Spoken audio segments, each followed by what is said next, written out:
పూజారి గారు, ఏ మాత్రం అనుమానం వచ్చినా తేడా వచ్చినా చాలా ప్రమాదం అండి. కొంచెం జాగ్రత్తగా డీల్ చేయండి. అమ్మా, పరిస్థితి ఏంటో నాకు చెప్పారు. ఎలాంటి ఇబ్బందులు రాకుండా పూజ జరిపించే బాధ్యత నాది. మీరు ధైర్యంగా ఉండండి.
అమ్మా, పాపకి అక్షింతలు వేసి ఆశీర్వదించండి. అమ్మా, నేను చెప్పే మంత్రం చెప్పండి.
ఈవిడేంటి ఇలా చెట్టు చాటు నుంచి చూస్తుంది?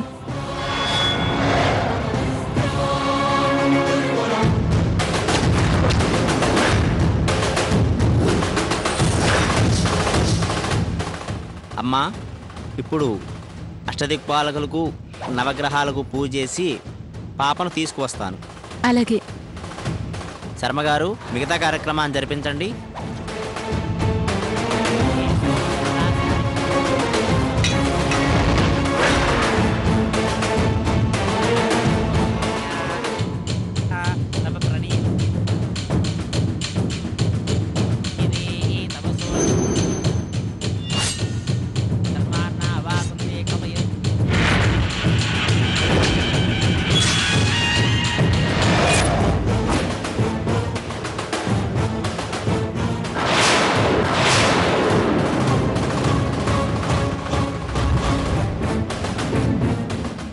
ఇదేంటి పాపను మారుస్తున్నారు? మొత్తానికి ఈ పూజ వెనక ఏదో మర్మం ఉంది. అదేంటో తెలుసుకోవాలి.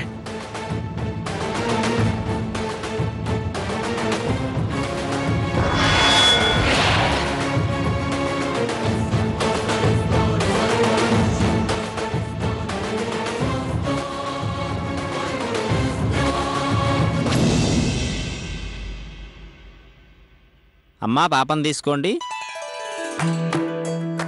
అయ్యా, శాస్త్రోక్తంగా పూజ జరిగింది. ఇంకా అంతా మంచే జరుగుతుంది. క్షేమంగా వెళ్ళరండి. అలాగే. పట్టుకో.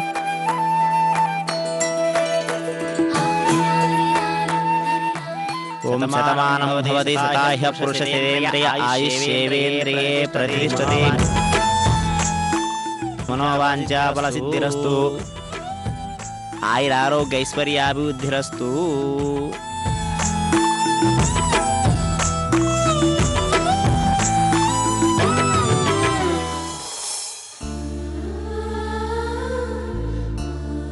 అమ్మా, ఏ ఆటంకం లేకుండా మీరు అనుకున్నట్టుగానే పూజ జరిగింది.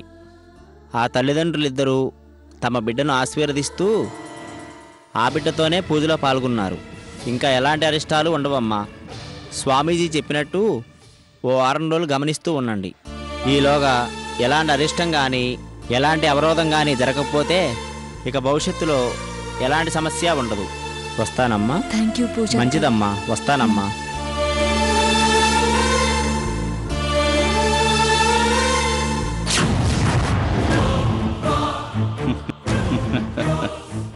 ఓహో, పూజ జరిపించడం వెనుక పాపను మార్చడం వెనుకున్న అసలు కథ ఇదన్నమాట.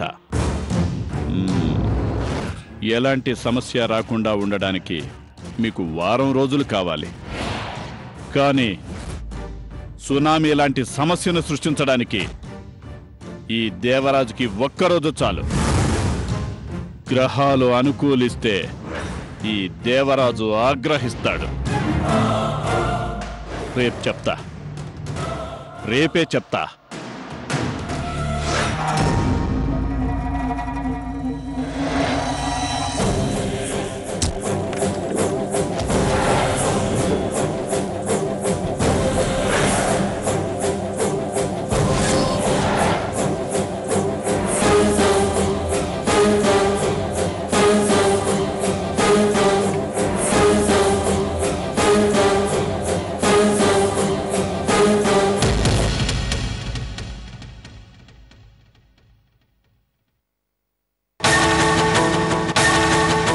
వచ్చావో భూమి? ఇతనెవరో గాని ఎంత చెప్పినా వినట్లేదు. ఒకసారి చూడమ్మా.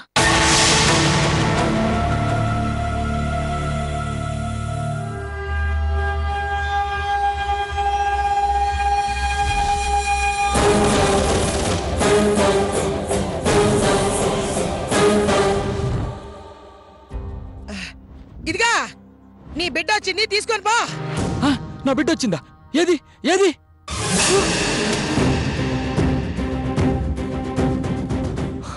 ఇన్నాళ్ళు నా బిడ్డ ఎక్కడుందో ఏమో అర్థం కాక పిచ్చోళ్ళ ఎదుగుతా ఉన్నాను. మేడం, ఇచ్చేయండి మేడం, నా బిడ్డ నాకు ఇచ్చేయండి మేడం.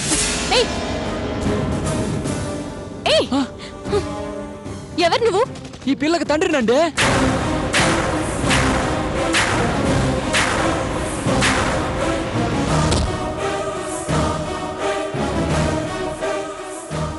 నా బిడ్డ నాకు ఇచ్చేయండి, ఇచ్చేయండి.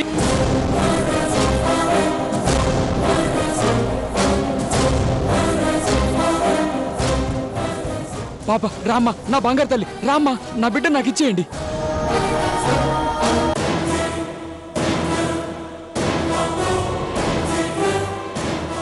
ఆలోచిస్తావేంటక్క? దాక్షాయిని వస్తే పాపనిచ్చేస్తానన్నావు కదా. ఏకంగా ఆ పిల్ల తండ్రి వచ్చాడు. ఇంకెందుకు ఆలోచన? ఇచ్చి పంపించేయచ్చుగా. ఇందాక నుంచి వీడు చేస్తున్న ఎదవగోల భరించేలాగా చేస్తున్నాం. ముందు ఆ బిడ్డ నుంచి పంపించేయమ్మా, తలనొప్పి పోద్ది.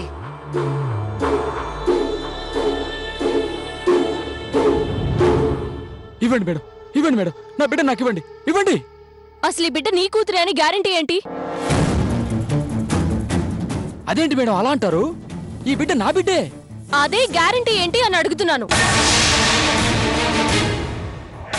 ఏంటక్క నువ్వు? ఆ పిల్ల ఇతని కూతురు కాకపోతే ఎందుకొచ్చి అడుగుతాడు? అంత అవసరం ఇతనికేంటి? అదే ఆలోచిస్తున్నాను.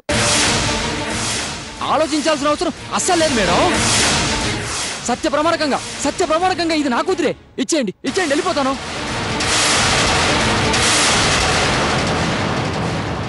చూడు, ఈ బిడ్డని దాక్షాయిని ఇక్కడ వదిలేసి వెళ్ళింది. ఎవరు ముక్కు మొహం తెలియని వాళ్ళొచ్చి నా బిడ్డ అనగానే ఎలా ఇచ్చేస్తామనుకుంటున్నావు? ఓహో, లాజిక్ మాట్లాడారా?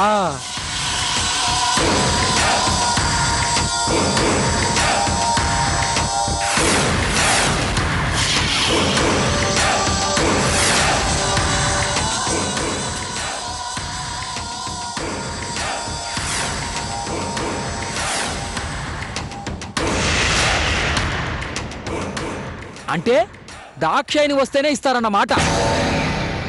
ఏదో అక్క కదా, బిడ్డని జాగ్రత్తగా పెంచుతుందిలే అని నా భార్య బిడ్డను ఆవిడకి అప్పచెప్పింది. కానీ ఇక్కడ వాతావరణం చూస్తుంటే ఆవిడిక్కడ బిడ్డను వదిలేసినట్టుగా లేదు, అమ్ముకుందేమోనని నాకు అనుమానంగా ఉంది.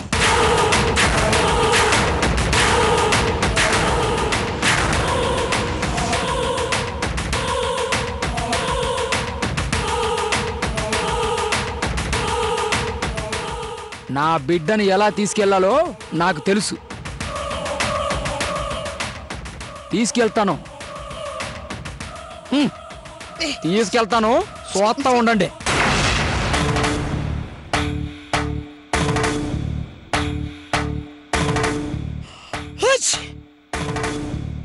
అది కదండి, అతను నా బిడ్డ అని అంత ఖచ్చితంగా చెప్తున్నప్పుడు ఇచ్చి పంపించేయక దాక్షాయిని తీసుకురమ్మనాల్సిన అవసరం ఏంటి?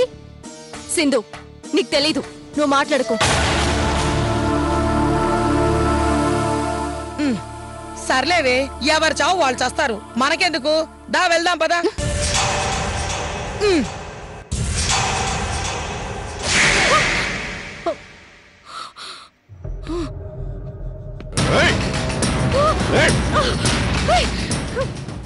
చెప్పినట్టు చేయలేదనుకో చంపేస్తాను.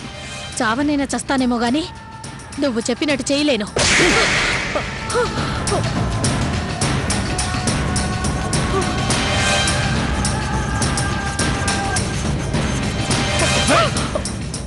నాకు తెలుసే, వాళ్ళంటే నీకు విశ్వాసం ఎక్కువని, వాళ్ళకేదన్నా అయితే తట్టుకోలేవని, అవసరమైతే వాళ్ళ కోసం ప్రాణత్యాగం చేయడానికి సిద్ధపడతావని.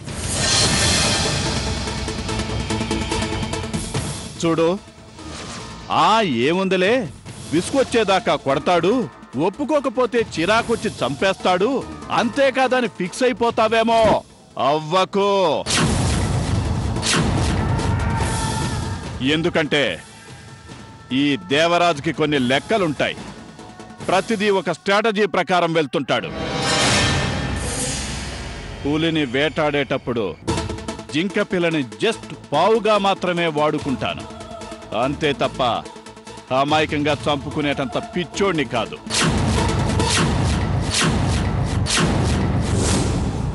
మీనింగ్ అర్థమైందనుకుంటాను జింక పిల్ల. చూడు, నువ్వు బెదిరించినా భయపెట్టినా సరే నేను వెళ్ళను, ఆ పిల్లను తీసుకురాను. అంతేనంటావు. ఏది ఏమైనా ఆ కుటుంబం మీదున్న అభిమానానికి కృతజ్ఞతగా ప్రాణాలిచ్చేసి విశ్వాసానికి ప్రాణత్యాగం చేసిన త్యాగశీలి అని చరిత్రలో నిలిచిపోదామని ముచ్చట పడుతున్నావేమో. ప్రస్తుతానికి అలాంటి అవకాశం నీకు ఇవ్వటం లేదు. సారీ.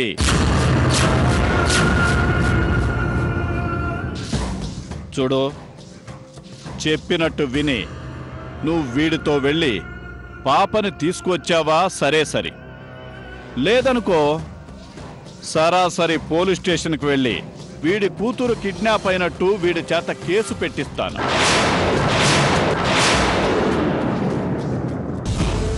పోలీసులు వచ్చి పాప గురించి ఎంక్వైరీ చేశారనుకో, ఆ పిల్ల వీడి కూతురు కాదన్న నిజాన్ని చెప్పలేరు. ఎందుకంటే ఆ పిల్ల ఆదిగాడు కూతురన్న నిజం బయటపడుతుందన్న భయంతో.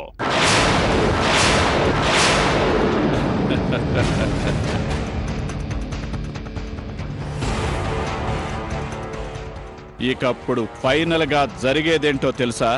కిడ్నాప్ కేసు కింద భూమిని, వసుంధరని నిన్ను అరెస్టు చేసి లోపల పడేస్తారు. ఇప్పుడు డిసైడ్ అవ్వు, వెళ్ళి పిల్లని తీసుకొస్తావా లేక జైలుకెళ్తారా? త్వరగా తెలుసుకో, దుర్ముహూర్తం దాటిపోయేలా ఉంది.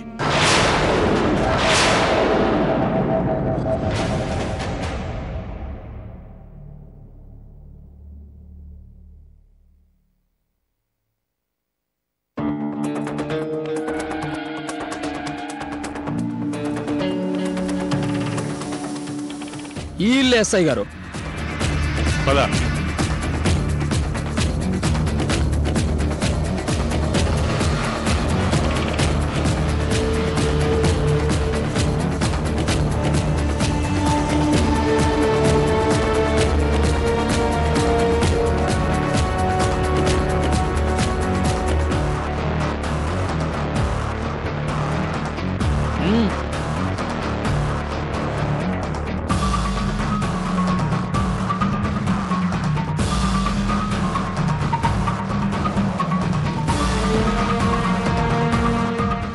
మీరు ఉండండి ఎస్ఐ గారు.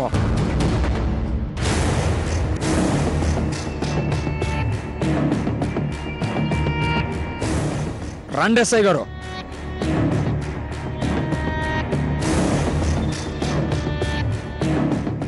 ఏమండి, ఎవరండి ఇంట్లో?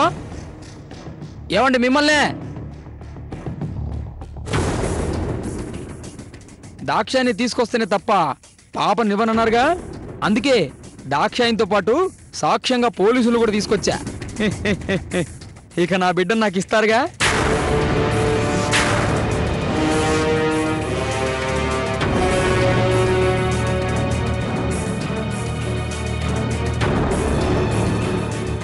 వదినా, నువ్వు చెప్తేనే ఇస్తారట. చెప్పు వదినా. అమ్మా, ఎవరూ లేనిది కదా, ఏదో పెద్దింట్లో బతుకుతుంది అని ఆశపడి ఇచ్చానమ్మా. కానీ పాప తండ్రి వచ్చాడు కదా, ఇచ్చేయండమ్మా.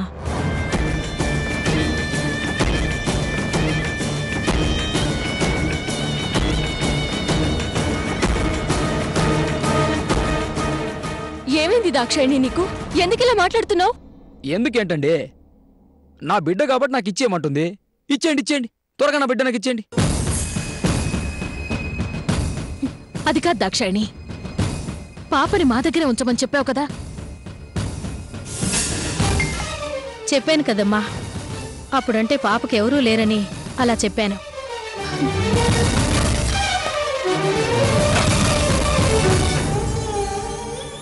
ఎస్ఐ గారు, చూస్తుంటే వీళ్ళు నా బిడ్డ నాకు ఇచ్చేలా లేరు. మీరైనా చెప్పిప్పించండి.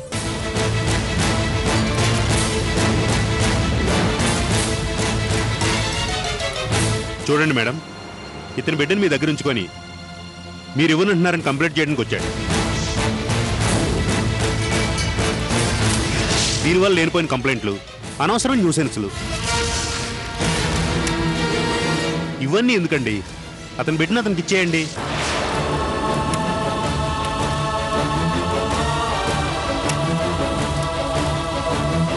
ఏమయ్యా, పాపం తీసుకో.